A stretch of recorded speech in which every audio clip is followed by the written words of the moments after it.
Hello and welcome once again to the Power Lunch live show where I bring together as many as 4, 5, 6, 8, usually not 8, fantastic guests. We have a free-flowing, fun conversation. For those of you who do not know me, I am Michael Whitehouse, the guy who knows a guy. I am a connection curator. I connect people to people they need to know. I build communities, do all kinds of great things like that. Something I want to share with you. If you do know me, if you've gotten value from this, if you think this show is amazing and you want to support it, you can drop something in the tip jar at guywhoknowsaguy.com/gratuity. $1, $5, $50,000, whatever you want. Drop it in there. It's a great way to thank me and help support the work that we're doing, bringing people together. And you can also learn more about me at my new website, megaconnector.com, which is actually my old website, but it's a cooler URL, isn't it? Megaconnector.com, because if you get the URL megaconnector.com, you got to show it off everywhere you can. Okay, that's enough about me. I bet you want to meet our guests. That's why you're here. Do I have guests behind me? Yes, I do. Look at that. We have guests.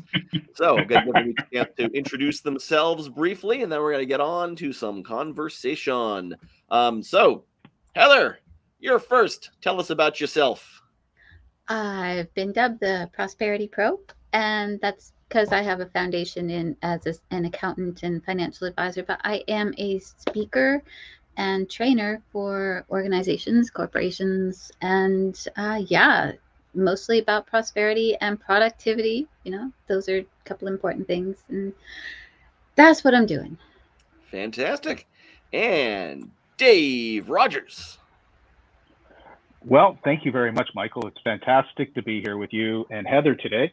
And I'm going to be talking a little bit about writing and co-creating and perhaps even a little bit of healing today. I am an author and somebody who's spent half of his life in Asia, primarily in Japan, Hong Kong, and Singapore, and half of his life in Canada, primarily in Ontario. And the last 3 years during COVID, I have had the incredible journey of being an elderly caregiver, and it has brought home so many wonderful messages and sharings that I hope some of our audience today will enjoy hearing and perhaps even asking some questions about. Fantastic. And of course, people are welcome to put in the comments. As you can see, if you put up a comment, it shows up on the screen about a minute and a half later. So Jennifer is also, hello, Jennifer. Jennifer is also in Ontario. So I'm the only one not in Canada. Is that what we're saying here? Yeah, I'm in Nova Scotia, East Coast. I'm the token US-arian. It's your show. Where are you, Michael? Connecticut. Excellent. And if you have never looked it up, there's a fantastic song called "I Am Not an American" by the Arrogant Worms, which discusses the complexity of the fact that one country in America calls themselves Americans, and all the rest have to call themselves something else. And it is a hilarious song. But anyway, with that, let's talk about more serious things. Dave, tell us about Tragic to Magic. Well, Michael, we could go as deep as you might want to go, or any of our listeners might want to go, and to explore perhaps some of the dark reaches of our experience, and whether it's about a beloved passing over, or perhaps a crime, or perhaps a difficult situation in one's mental health. And it's about the concept that whatever happens to us, we can get very involved in the experience and maybe even create a drama that turns into a trauma. And that trauma could be something that could take a lifetime to unravel. It could take a month. It could take a year. It could take a minute. And perhaps that minute might be relevant for some people right now as they look at anything that has happened in their life and to notice it from perhaps a different perspective. When I look at the clock, I look at a clock that often has numbers 0 to 12 or 1 to 12, yet we can also look at it as 360 degrees. The way that our school systems traditionally have taught us, things tend to be right or wrong. Yet when I went to Asia and I started to study the Tao, the I Ching, the Book of Changes, I started to see things from a different perspective, as I'm inviting some people today to maybe see things from a different perspective, as opposed to perhaps calling somebody who disagrees with you right or wrong. Maybe we look at it as perhaps maybe even find some humor and make it right or left.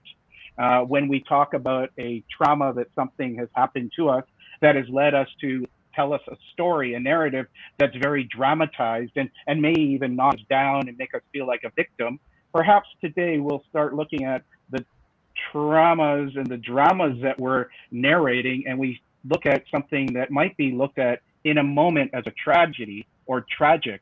Yet if we look at it from a perspective we breathe, we look at it from a different perspective, is that perhaps tragic can turn to magic, that we'll get a great lesson, we'll have a great new perspective of compassion, of kindness, of gratitude, and be able to start letting go of the trauma and really move ourselves into a whole new world of compassion, kindness, patience, and curiosity.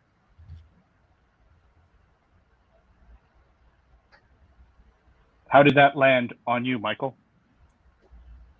That is fantastic. Heather, your thoughts? Oh, well, I know a lot about the whole manifestation and all that stuff. It's awesome stuff. And yeah, I agree with it all, obviously, as Michael knows my personality. I'm very much into the whole magic and manifesting. So yeah, I do think a lot of people get hung up on the what has been dubbed the law of attraction, when it's more a law of allowing, and it's your emotions that are your indicator. Anything going on in your life is just an indicator for where you are. So if you're feeling bad, it's an indicator that you're out of alignment with your higher self, where the greater part of you has already gone. When you experience something you don't like, what you do like is created in the non-physical, and the big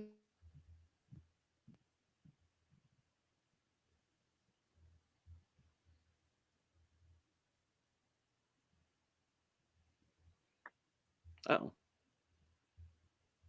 thank Did Heather. we lose some silence there, or we are having a nice thunderstorm here, Michael. How is the weather there? The weather's pretty good here now. We had quite a storm before. Heather, you cut off at the last part. Yeah, I saw all the screens go black and with a twirly thing. But yeah, it's windy here too. But we're actually getting all the good weather in Canada right now. So My friend over in Calgary was telling me that it was the same temperature, Fahrenheit and Celsius, a couple days ago. that's really cold. Yeah. Minus 32? Minus 40. Okay. I was close. Yep. Yep. And cold where Jennifer is too, or blustery where Jennifer is as well.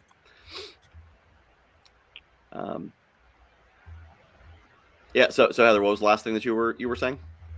Well, just I don't know. But I bet it was amazing. Should have heard it. It was great. Gobbled up by the internet. Yeah. No, it's just bigger part of you creates it. Smaller part of you can't stay focused on the problem. You can't look at both ends of the stick at the same time, right? Problem, solution. You have to pick. You're either going to stay in the negative on the problem, or you're going to focus on the solution and get happy and just not worry about it and assume that everything's going to work out. And if you're happy, it will. That's how it works, right? Happiness first. Yeah, and so I've been studying. Well, not studying. I don't study much. I got ADD. I interview people and I read audiobooks. But I have been gleaning knowledge. I've been reading the audiobook by Michael Singer, Surrender Experiment, which has gotten me thinking about like meditation and accepting and those sort of things. And then at the same time, every Sunday I go to church and read a bit of the Bible and whatnot. And the other night I went to sleep with the James Earl Jones reading of the Bible. Which I realized you need to listen to it 0.9 speed, because I think they actually sped it up. When you listen to it at 0.9, it sounds like James Earl Jones properly. That's the trick. Because it's proper resonance. But I was like, that's going to lull me to sleep, right? James Earl Jones reading the Bible. And I woke up with this epiphany and realized, wait a minute. What they're talking about here is the same thing Michael Singer's talking about in the surrender experiment. Because they both have this concept of believing into what you want and where you want to go. And in the Zen form of it, it's a matter of like shifting yourself to that state. With the Christian form of it, it's more a matter of you use the faith in an external power to give you the confidence that it can happen. But it's still like the same mental exercise to project that the inevitability of the desired outcome in order to attract that desired outcome. If you want a good book or complete works of Florence Scovel Shinn, it fits in one book. Florence Scovel Shinn. You can find it on YouTube, actually being read to you. I have the book. I think that book is over 100 years old, if I'm not mistaken. Mm-hmm. And she comes at it, the manifesting, she has religious beliefs, but it is also really good for even if people aren't religious, they're more spiritual and don't really want to hear God mentioned. It's all the same thing. So, but if as long as the people who don't like that can get past it, but it's really well written. It's a great book, and I highly recommend it. Oh, yeah. Jennifer knows how to spell it. Florence Scovel. There we go. Thank you. I was going to type that up for lower third, then I was like, I don't know how to spell that, but Jennifer does. So there she is. It's from I assume that means 1920s, not the 1920s. So about 100 years old. Yeah. Yeah, and of course that's the interesting thing, learning something, things I first learned in 2020, 2021, 2022, and I'm like, oh, wait, how old is this concept? 4,000 years. Oh, all right. So not new. It's had it for a while. Oh yeah. Been previously existing, but yeah, it's interesting to realize that convergence of, and I'd heard that concept before, that a lot of like the teachings of Jesus match the teachings of Buddha and match a lot of these other teachings when you really get into them. I think a lot of people get they get too hung up on the dogma that overlays it, and they don't actually get into where the real power is inside it. Yeah. Well, I have heard it said that when Jesus said, "You, even the least among you, can do all that I can do," he was actually saying that, yeah, this is stuff you can actually do. You can change water into wine. You can do all this. Same as me, right? I don't know. I try and stay away from religious conversations. Most of the world wars, religion and property, like that's what most wars are over. Yep. Although as I study history, I find most of the religious wars aren't. The religion is the excuse for like, yes, we need to fight in the name of God. I mean, not so I can conquer a bunch of land. That's definitely not the reason. Definitely fighting for God. Yeah. And through the Middle Ages especially, there's so many fascinating times when they do these. That's why so many people are declared heretics. Oh, it's not just that I want their land, it's they're heretics because they believe that this happened at night and not during the day, which means we need to kill them. But really, they just want to take over their land, and them being heretics is a good excuse. So it gives people a reason to fight. I really don't know how we're going to segue this into my topic. That was it. Very good. What do you think about the next topic, Heather? So Heather, tell us about how true authenticity helps you niche down in your business. Well, as you know, I claim that I am an incarnated fairy. So that is being very, very authentic. That's not something I would say to just anybody until the beginning of 2022. People knew, but they were close friends. And I've always been authentic. What you see is what you get. But I held back because I wanted people to like me. Like, what if they won't like me if that's not them? But why would I want people to like me who don't like that? Because that's not really me, right? So what I have found I changed my website. It's not fully changed yet. So if you go there, it's still kind of, But at the top, when you go, it's, would you listen if a pixie spoke on prosperity or a fairy taught you finances? And the reason for that is I don't want to get in front of an audience that doesn't like my personality or doesn't like my sense of humor or doesn't like something I say, right? So the best way to do that is put out the biggest billboard sign that says the most extreme part of who you are, and people will self-select. There's going to be people who are like, hot dang, this woman speaks on finances and she says she's a fairy. This will be an interesting talk. Let's like mix it up a little. Or you're going to have people that are like, oh my gosh, like, is she insane? Like, do we know? Has she been tested? Like, so it helps with that self-selection. So when people talk about niching down, most people run for the hills. Oh, there it is.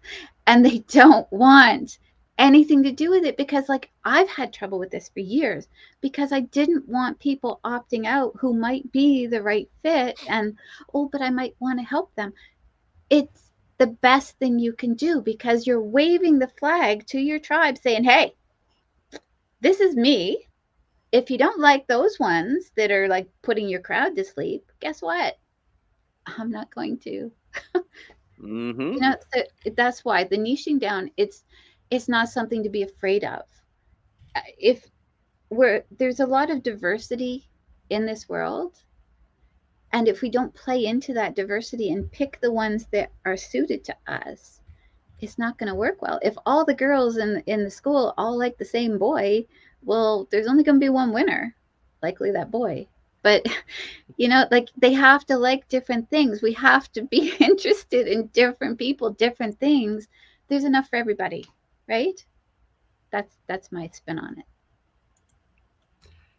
Absolutely, yeah. I love that authenticity, that authenticity concept. I've leaned into that mostly because I couldn't figure out what else to do in my business. I'm like, I guess I'll just be me because I don't know how to be anyone else very well. And whenever I try to be, people look at me funny and like respond very poorly. So if they're going to respond poorly, they might as well respond poorly to who I actually am and not to the fact that I'm trying to pretend to be someone else. Because people respond poorly to inauthenticity. Like it just feels like, I don't know what you are, but it's not that. And I don't like it. Whereas if somebody's like, I know what you are and I don't like it. Okay, cool. Have you, if you've ever watched like wrestling is a good example, AEW or WWE, then you see them come out and they're so over the top, right? And if you pictured yourself trying to do that for the very first time, where you're coming out and you're doing these weird poses and getting up and doing all that, you'd be petrified. But if they didn't do that, the crowd would not be invested in it. They wouldn't care. When I watched the Elton John movie and he went out for that first time in America out on stage and he just let his freak flag fly. Try saying that fast 3 times. And I mean, that's why we love him. It's because he's him. And if people hold back, you're just missing out. Yeah, that's I recently, or I'm in the middle of actually, on my email list, everyone who's on there probably knows this, that I'm doing 8 days, 8 gifts for the 8 days of Hanukkah. Yeah. Mostly because I happened to notice on Sunday that it was the first day of Hanukkah, and I had I got 8 things. There's Hanukkah. Let's go. But one of the things I talk about is how I get such a high open rate on my email list that I send to daily, sometimes twice. In fact, if you're on the morning motivation list, you do get it every day for morning motivation, and almost every day a second time for whatever else I'm announcing. But the open rate's still 27 to 34%. And the reason is that I'm not just sending those generic, like, if you have a problem, maybe you need a solution, and here's a solution, take my course. I'm sharing my stories. I'm talking about what's going on. I'm sharing, pictures of something that happened yesterday or pictures of my cat and then riffing on that. So, using it like my own private social media platform. And if people unsubscribe, cool. And when I stopped caring if people unsubscribed, they stopped unsubscribing. Because then they're like, oh, this is like a real person. I like hearing from real people. People don't want to get marketing emails, but they do want to get messages from their friend Michael about whatever random. I think there's definitely a lot of like, I stick around to see what the heck this weirdo is going to do next. But in a good way, because people like to know what that. People like to see what the weirdo is going to do next. Your subject lines are amazing. Oh, thank you. And whenever there's a series, you don't want to delete any, because there might be something good there. I'm glad to hear that, because after the 8 days of Hanukkah, I'm going to do 12 days of Christmas. So, Michael, what would you suggest for people who might actually be a little bit challenged to step into their authenticity, or from your networking concierge to your mega connector?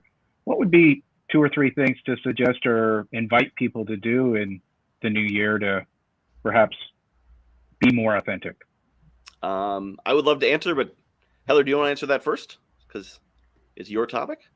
Well, I mean, you can answer it, but to me, it's really just, what are the things about you that you share with your close friends and people who really like you, that you're afraid to share with everybody else? And remember, your close friends already know it about you, so they're not going to ditch you.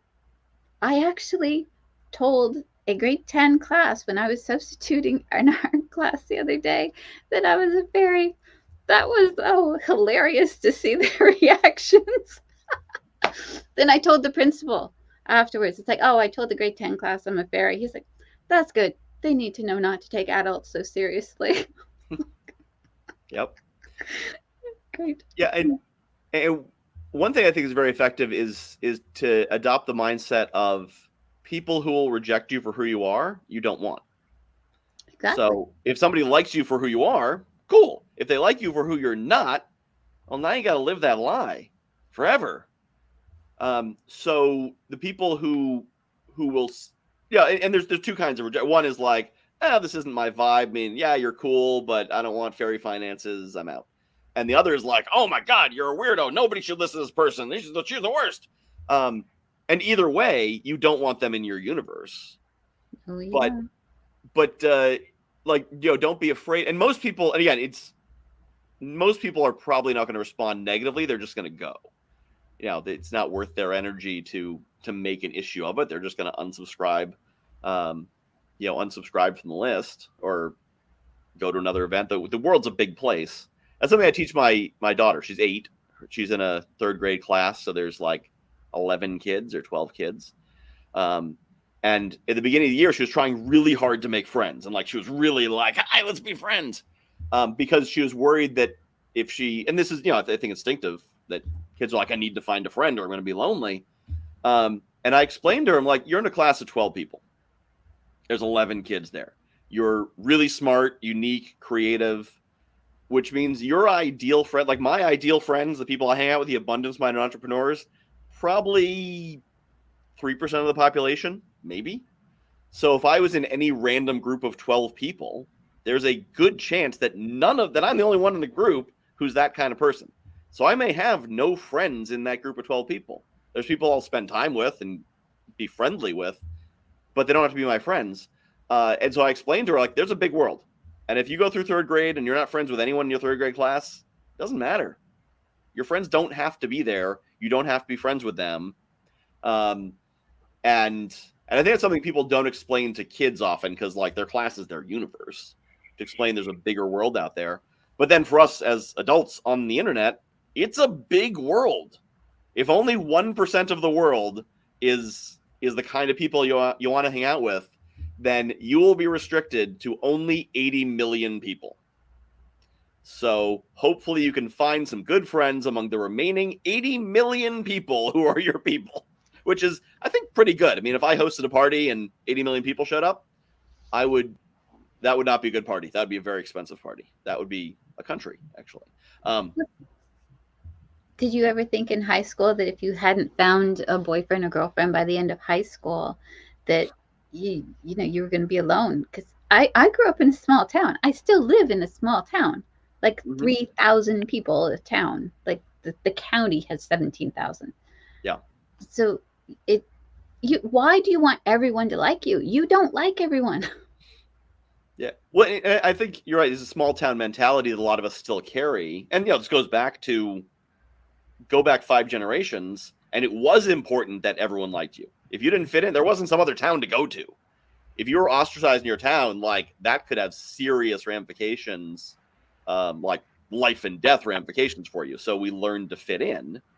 And then suddenly, in the course of less than a century, the entire way humanity works changes. And all of a sudden, you can be who you are. You can find your 1% niche. And so the wisdom of our parents and our grandparents is no longer applicable, because we now live in a world not of 4,000 people or 400 people, but of 8 billion people. Well, 2.5 billion people, because I only speak English. But, still 2.5 billion people. That's still a lot of people. 1% of that is still, 25 million. So still a decent community. So that there's enough that if we do repel the people who aren't a fit for us, there's still plenty more left. I mean, I will regularly, I unfriend like 1 to 4 people on Facebook a week, because they bring basically the wrong, like someone will post a comment on something that's nasty or hostile, and not like, they're not productively trying to converse. They're bringing in the wrong energy, and I'm like, oh, I don't need you in my world, and unfriend them. And in spite of unfriending 1 to 4 people a week, my friends list continues to grow, because more people are coming in than are going out, because I'm attracting the right people. And part of that is because I think I'm getting rid of the wrong people. Those wrong people take up so much energy. You will spend so much time and energy on that person you're trying to please. You get rid of them, and suddenly you have room for 10 more. Which brings us back to David's topic, because that is how it works. Change your vibration. Mm-hmm. Heather, was there a book or an influential force in your understanding or relationship with fairies that you might be able to share with our listeners today? Well, I've always loved fairies, but I didn't know I was one until 2016. I actually took a course that was offered by Doreen Virtue, who no longer offers it, called, it was to become a certified fairyologist.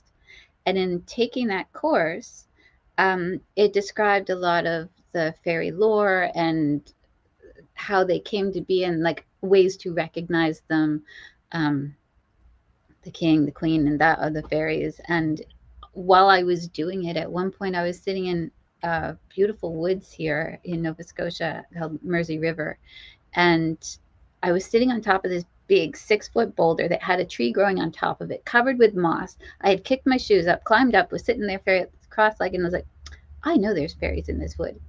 Didn't know it was me. So yeah, it's just, if you check your energy, you can usually, and this is like with reincarnation, if there's something you're really drawn to and you always have been since you were a child, or something you just know, that's usually a big indicator of who or what you are. No, I agree with you. I actually had the privilege of going to the Alaska cruise with Louise Hay and Wayne Dyer and Doreen Virtue, and it was absolutely an amazing experience to step into the realms of discomfort. In fact, it launched an idea of getting comfortable with the uncomfortable, and it's just absolutely amazing when one steps into it. And I'm noticing that with some of the therapy we're doing with men and boys right now. Voice of Men 360 is an organization that helps men deal with the challenges that they're experiencing right now. And one of the big things that's been amazing is inviting men to start drawing, painting, singing, dancing, and expressing a lot of the inner child that has been suppressed or been beaten out of them, and finding that it's an amazing way for releasing emotional traumas and healing. And it's something that the fairy work is also the type of work that can really serve people to connect with themselves in a loving and caring way. So Jennifer is so active in the chat, in the comments. I said, hey, Jennifer, you want to come on the show? And she said, sure. So welcome, Jennifer. Is it Lyle or Liel? Lyle. Yeah. Lyle. I had it right the first time. What? I always do that, don't I? I get it right the first time and then double and second guess myself. But so, Jennifer, you'd like Hello, to Jennifer. introduce yourself and then hop into the conversation. Sure. So, hello, I'm an intuitive business mentor. So, I blend the beauty of intuition and trusting in that intuition, that magic, with business strategy. So, I support entrepreneurs with really stepping into their truth and in their purpose to fulfill their purpose through their business. And I'm all about helping entrepreneurs with trusting in themselves, mastering their energy so that they can navigate that path to the big vision that is flowing to them and through them for what they're here to do in the world. So welcome onto the show. As I always say, that this show is driven by my two producers, serendipity and random happenstance. So when I saw Jennifer happen to be watching, active in the comments, I'm like, you should be on here. So carry on, keep talking. Now, Jennifer. Where are you from, Jennifer? I mean, just like she was in the conversation before, if you're watching the comments, but Yeah, I'm just outside of Toronto. Ah, another Canadian. I guess you are outnumbered, Michael. Yes. And yeah, I'm just here to watch. Dave, I love the conversation that you were just sharing, and I'd love to hear more about the work that you're doing with men for having them dive into more of their creativity and how it is such an important channel for getting out of the left side of the brain and allowing that to be expressed. I really brings balance. Absolutely, Jennifer. In fact, if you check out Voice of Men 360, you're very close to where we're centered also. I'm in Brampton.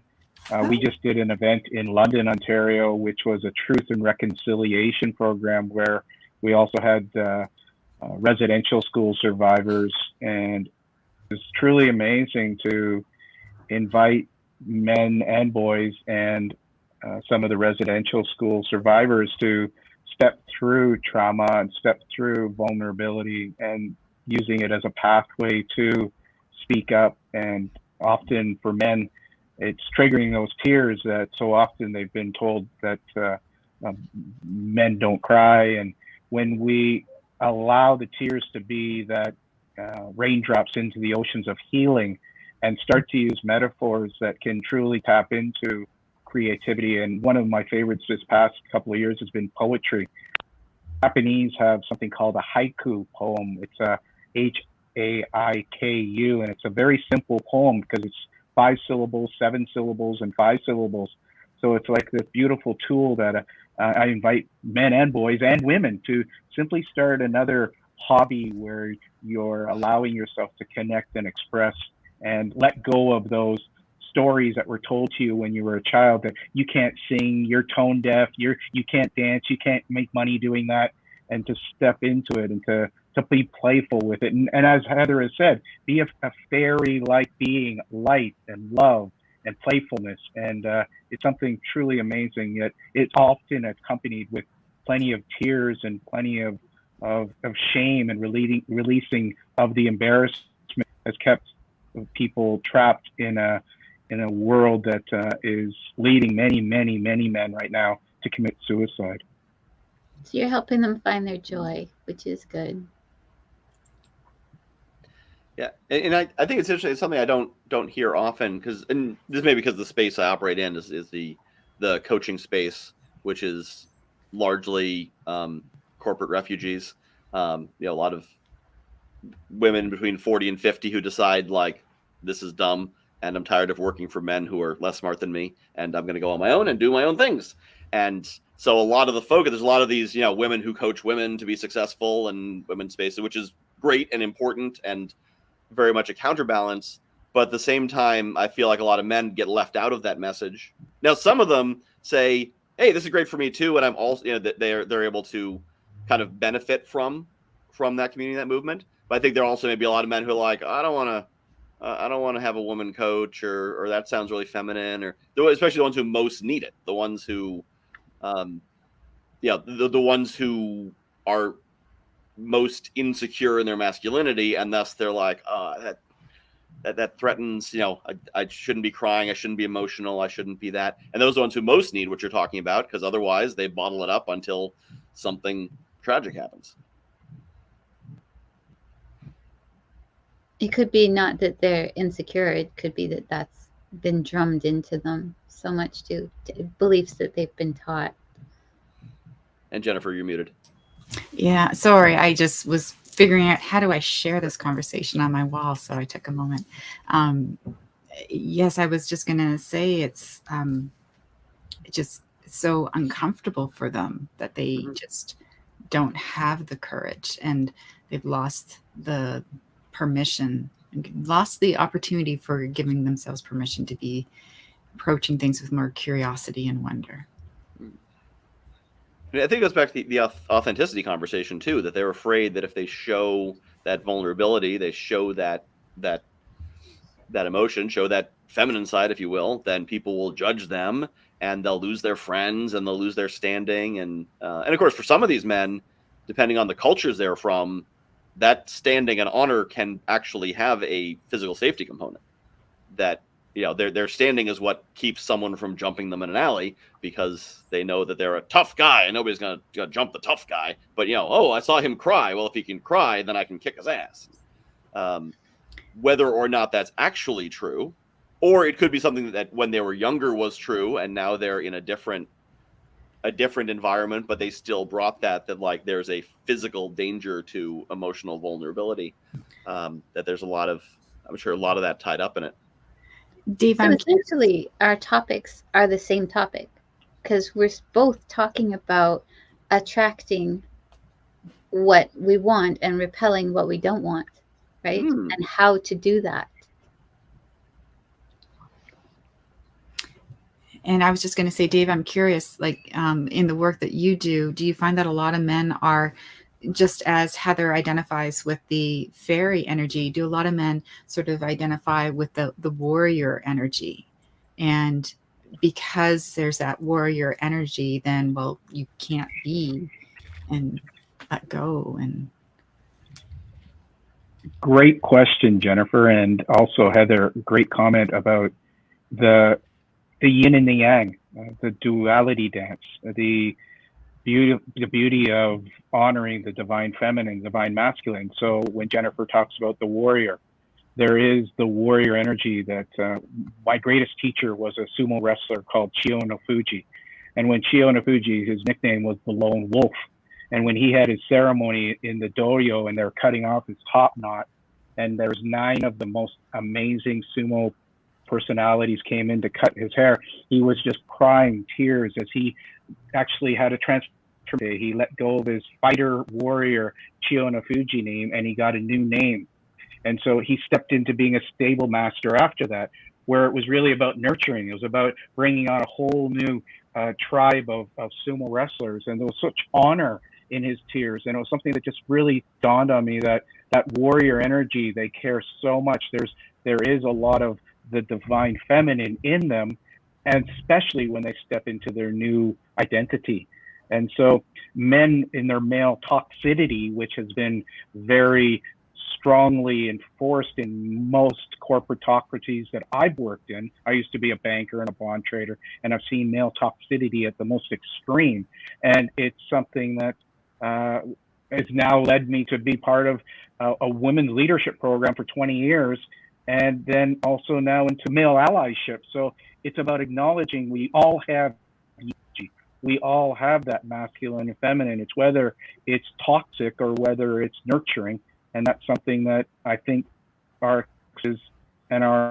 opportunities to share and to care and to be curious are such key components of it. And I think that came from really being an elderly caregiver in the last couple of years. Yeah, I'm thinking about the warrior concept. And I wonder if some of this comes from that in the days when warriors were, warriors, that they could prove themselves on the battlefield or prove themselves physically, and now everything has to be done by proxies. So you can't go out and prove yourself, fighting the Huns or whatever, and so we proxy that by doing things that we perceive to be like warriors. That warriors don't cry, warriors don't complain, warriors don't worry about their feelings, warriors never quit. And it's all these imaginary ideals, which are not actually true, but because when you're talking about your mentor there, he could prove himself in the ring. So he didn't have to show how tough he was. He showed how tough he was in the ring. If he cried, no one's like, oh, look at the crybaby, because he'll knock you across the room in the ring, which is where it really matters. And so I wonder if for a lot of people, especially in something like banking or places like that, there's not a place to really demonstrate. So you have to actually, like in corporate environments, there's a lot of times when it's based on personalities and office politics, because you can't necessarily demonstrate your contribution or your prowess, because it's all like, well, it's a team effort, or it's part of the economy, it's part of the market, it's all these nebulous factors. So you have all these different placeholder factors. Oh no, the wind blew away Dave. Hopefully he will be back soon. But yeah, so that's one of my thoughts there, was without those concrete effects or demonstrations. Yeah, which it's one of those things that if you're crying, if you're a man and you're crying about something, and someone says real men don't cry, obviously they do. Do you not see the tears on my face? Mm-hmm. Right? Like if you own it, people can't take it from you. They only project their own opinions. So. Yeah. Well, and that's a huge thing too about something I try to teach my daughter, is that it's all about who establishes the frame. There's a great series on YouTube called Charisma on Command, and there's a number of their videos. They talk about framing and controlling who establishes the frame in a conversation controls the conversation. So if the frame is that, real men don't cry, and you accept that frame, now you're arguing, well, I wasn't crying, or I'm still tough even though I cry. But if you reject the frame, if like real men don't cry, and you're like, what do you? That doesn't even. If you reject the frame, then you're having a different conversation.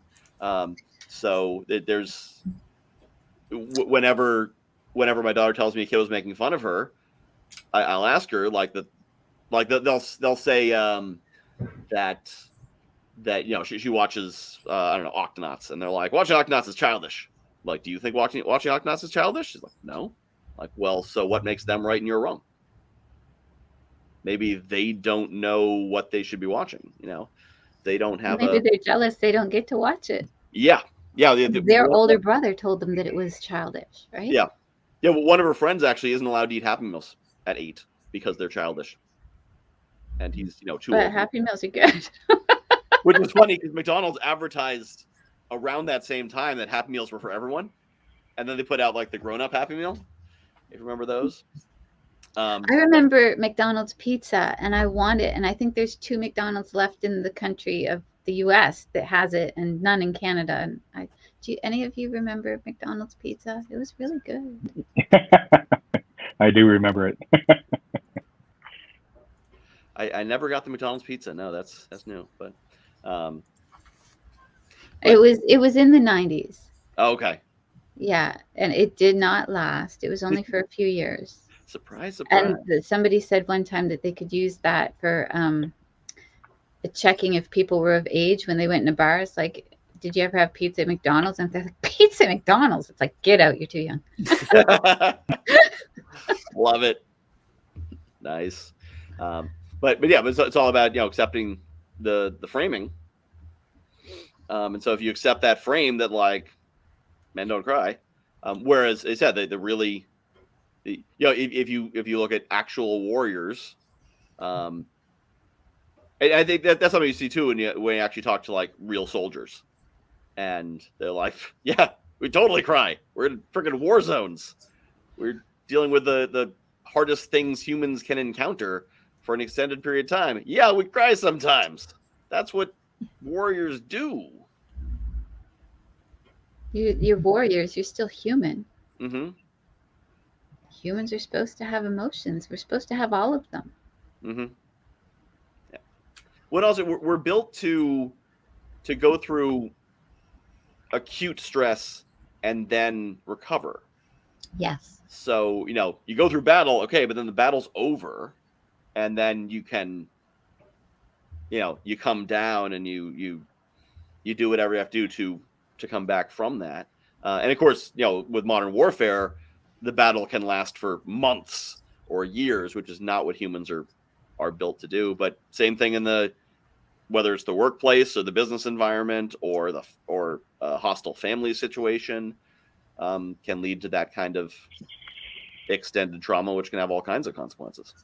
Oh yeah, drains your adrenals. It really stress is the biggest killer of humans at this time.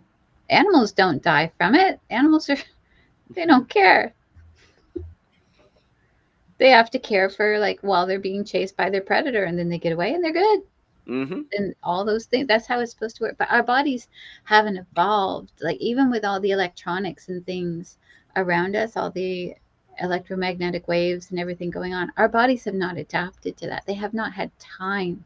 It's all been created in such a small, I mean, it seemed like a long span of time, but it was really, really a fast change. And there's no way evolutionary that our bodies have kept up with that. Oh yeah.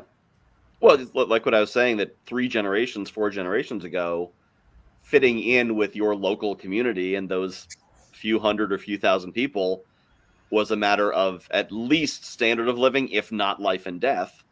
And now 3 generations later, we're in a place where the best way is to be your authentic self, and you will thrive by being authentic and by being, but like, if you were running around saying you were a fairy 200 years ago in most North America, oh, I'd be hunted. It would have caused you some problems. Oh yeah. It would not have been your public brand. I would have lost a lot of friends too, because I have a lot of friends that are white witches. Yeah. Yeah. Whereas now, like, there's people who will look at your website and be like, "That's the one I want to teach you on finance." Yeah. Yeah. It's really nice. And when I hear people say, "Oh, the world's going downhill and it's getting so much worse," I'm like, do you know anything about history? Like, have you watched Game of Thrones, for example? Because that was what life was like. Yeah.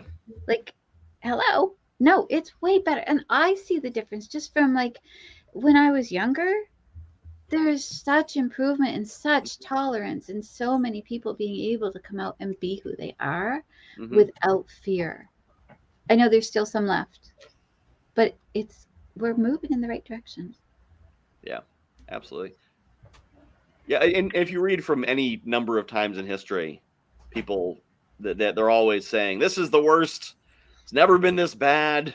People are weak and morally degenerate, and it's all falling apart." It doesn't matter if it's, Roman times or biblical times or Middle Ages or Ferdinand and Isabella, the monarchs of Spain who sent Christopher Columbus. They believed that they would witness the end times in their lifetime. Like, that was very popular in that time. And the monarchs all saw themselves as the heroes in their own story, that they would like lead God's holy crusade to the end times within 50 years. Because, it was a time of peak degeneracy. Never have people as generous they are right now in insert year here. May I ask a question to Jennifer? Go for it. Great. I love the word intuitive, and I'm curious, as we move into the festive season, what would be 1 or 2 of your favorite approaches to assist people to step into their intuition? I'm actually on a mission to teach 1 million people how to check their inner battery as often as they check their phone battery. And it's about taking a pause to check in to see how you're feeling physically, emotionally, mentally, and spiritually.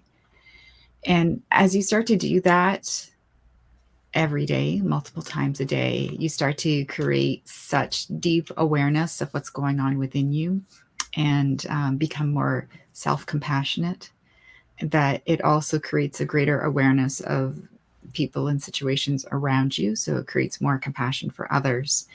And you start to be able to tune into the subtleties of what's going on around you and within you much more deeply. And that taking a pause, just like how in meditation you start to defragment your mind, that habit of taking that pause, it allows you to start to actually listen to, oh, I'm stressed, or oh, I need a moment. and then to take a moment to boost your inner battery through being in nature, dancing, whatever it is that you discover is the best way for you to boost your battery. But it's in that going inside that you start to hear those whispers of what's really going on, of the intuitive messages. And you start to be able to learn how to trust in it as you're learning how to trust in yourself.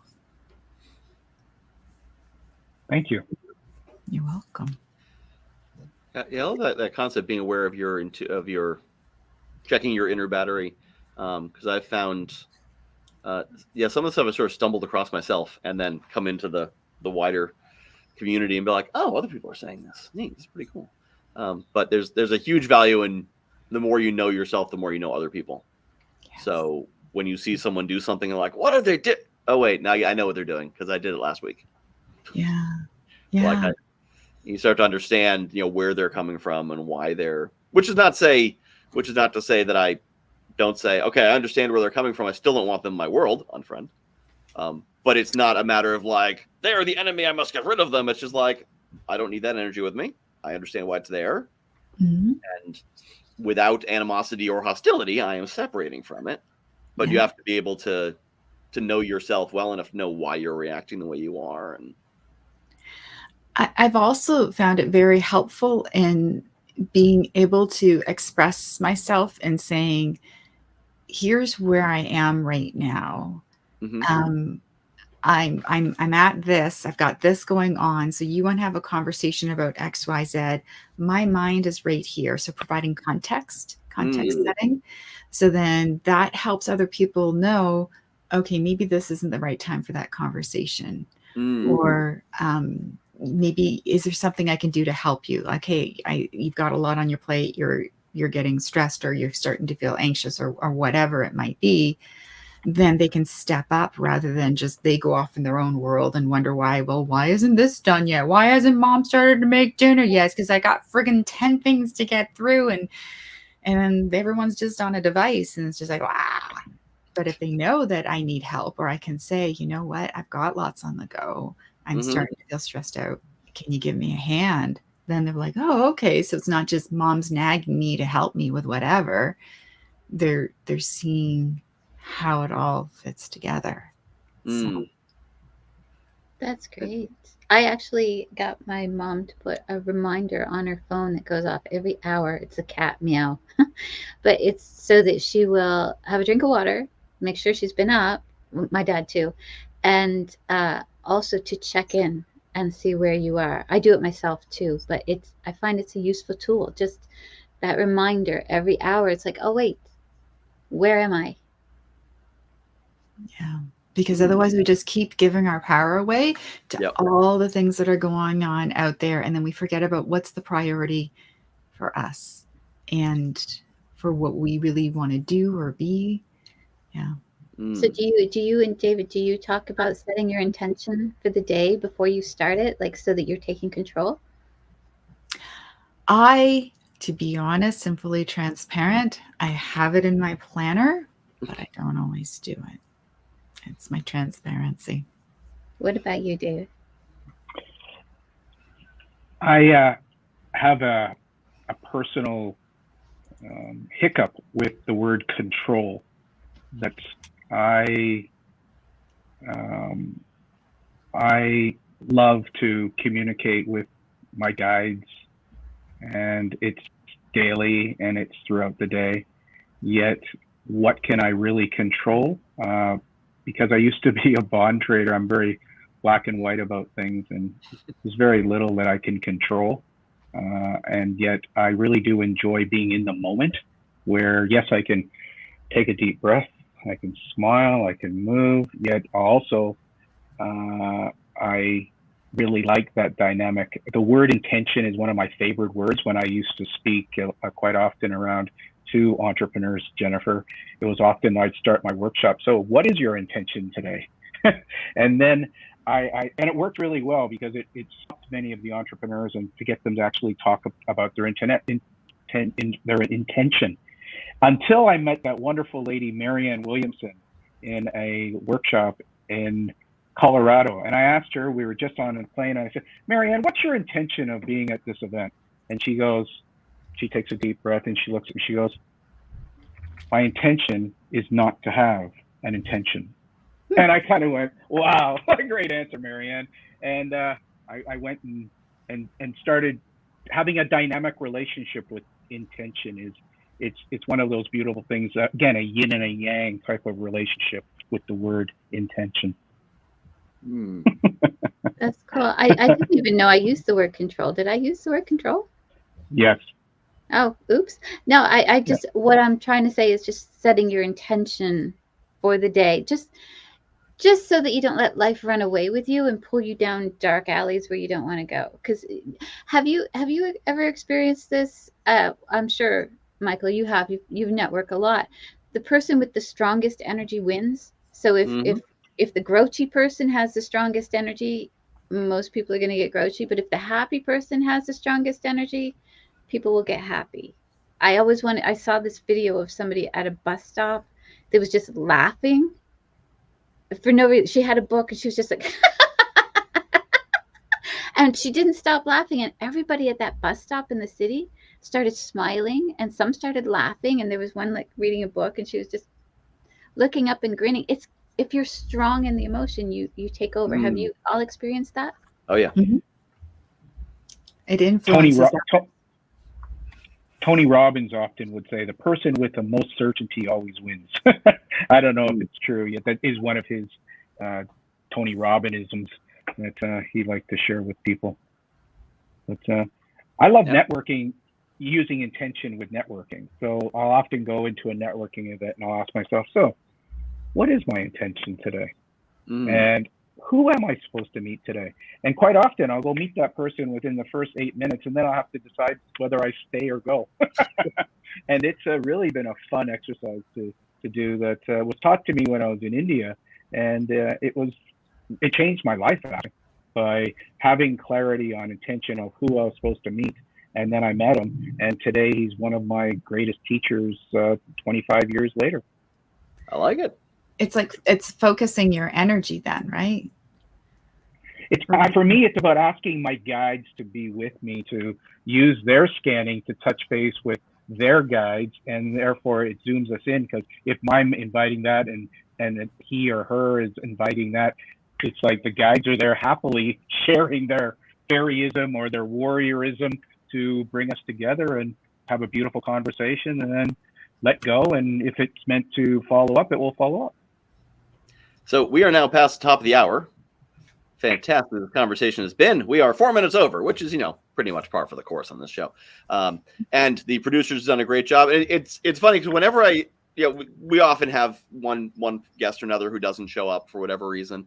And I have never had a time when I looked at the guest and said, I wish that person, because they would have been the perfect fit. Patty's awesome. I know her. She does great things in terms of color alignment. But I don't know if she's into the spiritual alignment like Dave and Heather are, and Jennifer, who was also brought to us apparently by the producers who called her through the universe. But that's the amazing thing of this show. This is the last show of 2022. I started this the first Friday in 2022, and when I first started it, the intention was simply I was overflowing from my podcast. So many people wanted to get on my main podcast. I didn't have room, and I was like, let me do a roundtable show. I'll basically take anyone on it who wants to apply to the other show, and it's going to be a disaster. Like, I'm just opening the doors and letting people on a roundtable. That can't possibly work out well. And every single show all year has been great. Great conversations, great interactions, great flow. And the number of times I'm like, I know I'm the one who organized this, and I don't believe I didn't plan this lineup. So for those of you who don't know, the way these lineups get planned is based on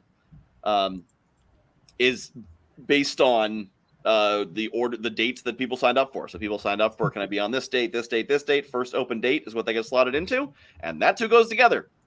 I make no effort to put people together because I can't do better than the universe, and the universe does a darn good job. So Jennifer, I'm glad you were able to join us. Thank you. Yep. Dave, welcome to the show. Heather, welcome back, and I'm sure you'll be joining us again in 2023 sometime. So lovely. This has been a great show. I'm going to let us all have final thoughts. So take about 30 seconds to a minute and wrap up, whatever your final thought is. Heather, you're first.